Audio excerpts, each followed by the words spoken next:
Yes, salam alaikum. Alors, on va continuer. On est dans la troisième série de vidéos concernant Aslam 2 Bayina, que j'ai découvert récemment. Apparemment, c'est le messager de la sourate 98, du coup. Troisième vidéo. Avertissement. Merde. Caméra qui bug, j'ai l'impression. Avertissement. Messager confirmateur du Coran, Rachad Khalifa, 8 minutes. On va voir. C'est parti. Frères et sœurs en islam, aujourd'hui, si Allah le permet, j'aimerais intervenir sur une question qui est pourquoi les autorités religieuses ont-elles scellé par un positionnement dogmatique erroné la venue d'un messager confirmateur du Coran? En effet, nous entendons partout un imam doit venir pour la communauté qui est dans un état désastreux. Mais qui d'entre eux se pose la question de savoir si cet imam n'est pas déjà venu et donc a été rejeté par l'ensemble de la communauté?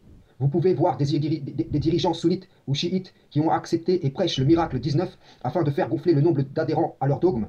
Mais ces mêmes dirigeants tournent le dos ouvertement à Allah en rejetant un messager confirmateur du Coran en la personne de Rachad Khalifa. Ok, là je suis En d'accord avec lui. effet, ces hypocrites, ces criminels ne peuvent faire autrement qu'accepter le signe confirmateur du Coran. Ce signe qui a ouvert la porte à une multitude de signes attestant que la bête constituée de matériaux terrestres nous parle, et son langage manifeste des signes attestant de la composition parfaite du Coran. Ces hypocrites, ces criminels se sont saisis du signe et ont tourné le dos au message qui accompagnait ce signe. Vous les reconnaîtrez, ils sont ceux qui ont accepté le 19, le premier et le dernier, mais qui restent dans leur dogme erroné, trompeur, et ainsi ils continuent à induire leurs suiveurs en erreur. Yes, c'est pas mal. Ces hypocrites, ces criminels ont accepté le signe 19 exposé par le messager confirmateur Rachad Khalifa. Mais ces hypocrites criminels restent sunnites, chiites, etc. Et donc malgré l'avertissement continuent à suivre ce qui leur a été ordonné de ne plus suivre. C'est vrai, il a raison. Je vais rappeler un ou deux passages du Coran avant de poursuivre, Inch'Allah. Sourate 2, versets 165 à 167. Parmi les hommes, il en est qui prennent en dehors d'Allah des égaux à lui, en les aimant comme on aime Allah. Or, les croyants sont les plus ardents en l'amour d'Allah. Quand les injustes verront le châtiment, ils sauront que la force tout entière est à Allah, et qu'Allah est dur en châtiment. Quand les meneurs désavoueront les suiveurs à la venue du châtiment, les liens entre eux seront bien brisés. Et les suiveurs diront: ah, si un retour nous était possible. Alors, nous les désavouerions comme ils nous ont désavoués. Ainsi Allah leur montrera leurs actions, source de remords pour eux, mais ils ne pourront pas sortir du feu.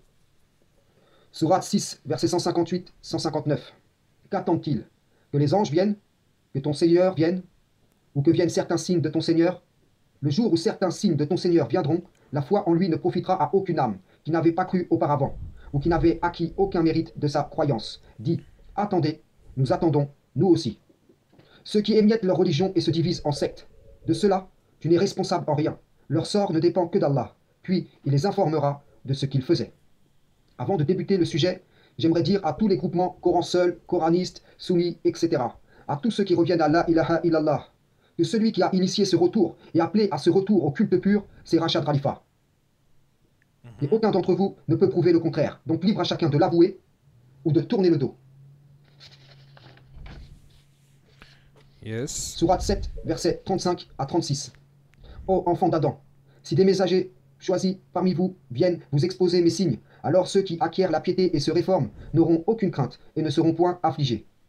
Et ceux qui traitent de mensonges nos signes et s'en écartent avec orgueil sont les gens du feu, et ils y demeureront éternellement. Le verset 35 de la sourate 7 atteste que tant qu'il y a des enfants d'Adam sur cette terre, l'envoi de messagers reste possible. Un messager peut être envoyé simplement pour exposer un ou plusieurs signes, à l'exemple de Rachad Khalifa qui a exposé un signe déjà contenu dans l'écriture qui se trouve avec nous. Exposer un signe qui atteste de l'origine divine du Coran, le miracle 19. Il a en outre prêché avec droiture le Coran, appelant à une réforme de ceux qui s'en sont détournés et posant les bases du retour au culte pur. Le miracle 19 atteste de la préservation du Coran, de sa composition au-delà de la capacité des hommes et des djinns, et de la victoire du Créateur qui a démontré que nul n'a pu et su relever le défi qu'il avait lancé. Sourate 3, verset 81. Et lorsqu'Allah prit cet engagement des prophètes: chaque fois que je vous accorderai un livre et de la sagesse, et qu'ensuite un messager vous viendra confirmer ce qui est avec vous, vous devez croire en lui, et vous devez lui porter secours. Il leur dit: consentez-vous et acceptez-vous mon pacte à cette condition? Nous consentons, dirent-ils. Soyez-en donc témoins, dit Allah, et me voici avec vous parmi les témoins. Quiconque ensuite tournera le dos, alors ce sont eux qui seront parmi les pervers. Alors, nous sommes informés qu'Allah a pris l'engagement des prophètes. Et le verset 7 de la sourate 33 nous informe que Mohammed, paix sur lui, était au nombre de ceux qui ont pris part à cet engagement. Sourate 33, 7, 8. Lorsque nous prîmes des prophètes leur engagement, de même que de toi, de Noé, d'Abraham, de Moïse et de Issa, Jésus, fils de Marie, et nous avons pris d'eux un engagement solennel, afin qu'Allah interroge les véridiques sur leur sincérité, et il a préparé aux infidèles un châtiment douloureux. Je reviens, Inch'Allah, pour une deuxième partie. Ok, intéressant. J'aime bien ce que j'entends de ce monsieur en tout cas. Il est plus ou moins véridique dans ses propos. Je n'ai pas encore vu de vidéo où il dit que ouais c'est un messager nanani. J'ai juste vu un commentaire qu'il a fait. Voilà, voici sa chaîne. Vidéo, voilà. J'ai pas vu forcément des dons de l'Esprit Saint par les diables. En tout cas, ça, de ce que j'ai entendu de lui, ça peut être intéressant de regarder certaines de ses vidéos parce que, bon, il est véridique, hein. Cette vidéo, il a dit que la vérité, selon ce que j'ai comme science à mon niveau, mais j'aime bien ce que j'ai entendu de lui là, pour le moment. Sauf la vidéo où elle est courte, il n'y a pas assez de bagages, mais pour le moment en tout cas, c'est quelqu'un qui soutient Rachat, c'est quelqu'un qui est assez neutre, objectif un petit peu, tu vois. Il dit les choses clairement. Bon, à voir. Mais son statut de messager, je ne sais pas. Peut-être que, ouais, faut pas rejeter sans science, mais je pense pas en vrai. Je pense pas en vrai. Le djinn coraniste et son frère, Bushida. Bon, tu vois, il fait pas mal de contenu.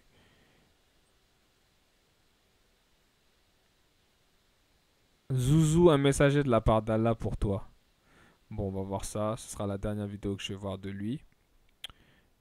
Et puis après, voilà quoi. Salam, shalom, frères et sœurs.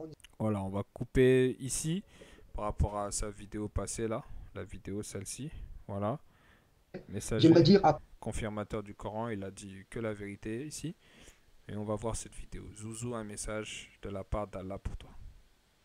Bon, après, je pense pas que ça va être une vidéo. Tu vois.